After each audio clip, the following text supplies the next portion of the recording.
আসসালামু আলাইকুম। আশা করি তোমরা ভালো আছো আপুরা ভাইয়ারা। আমিও আল্লাহর রহমতে ভালো আছি। অনেকদিন পর একটা ছোট্ট একটা ব্লগ নিয়ে আসলাম। এই যে দেখো, প্রথমে আপুরা বেলে মাছগুলো লাল লাল করে ভাজি করব। প্রথমে একটু হালকাভাবে ভেজে নেওয়া হইতেছে। ভেজে নেওয়া হওয়ার পর মাঝখানে কাঁটাগুলো ফেলে দিব। তারপরে মনে করো পেঁয়াজ টেয়াজ যা আছে সব কিছু একসাথে দিয়ে লাল লাল করে ভেজে নিব।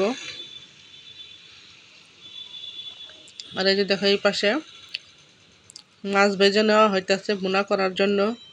কারণ আপুরা এত সবজি রান্না করলে মনে করো খাওয়া হয় না, এই কারণে মনে করো একটু বুনা বুনা সব কিছু করা হইতেছে।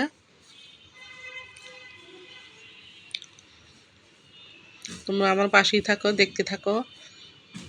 দেখতে দেখতে যদি ভালো লাগে লাইক দিয়ে একটা সাবস্ক্রাইব করে দিবা। এই যে দেখো, মাছগুলো হয়ে গেছে ভাজা। এখন বুনা করার জন্য ওই যে পেঁয়াজ মরিচগুলা একটু কষায় নেওয়া হইতেছে। যে মাছগুলা দিয়ে দিব এখন।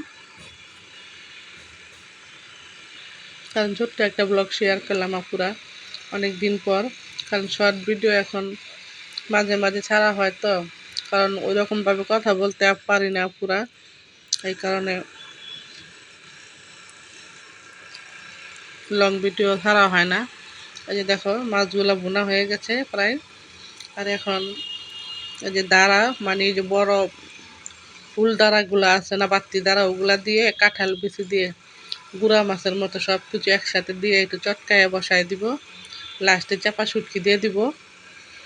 চাপা শুটকি দিয়ে রান্না করবো। এই তরকারিটা পুরো এত টেস্ট হয়, গোস মাংস ফেলে দিয়া তোমরা পুরো এটাই খাইতে চাইবা।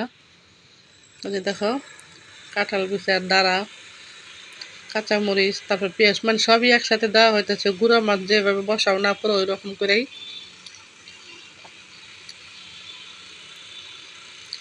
খালি হওয়ার আগ দা, মানে মনে করো চাপা শুটকি গুলো দিয়ে দিব। অনেক মজা লাগে পুরো তরকারিটা, তোমরা খেয়ে দেখো। ভালো করে মিশানো হয়ে গেছে, এখন অল্প করে একটু পানি দিয়ে দিব।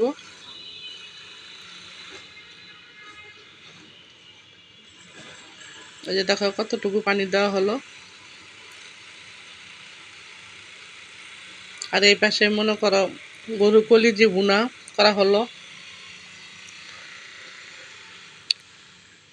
তাহলে আপুরা আমার পাশেই থাকো, দেখতে থাকো। আজকের মতো এই পর্যন্ত। আল্লাহ হাফেজ।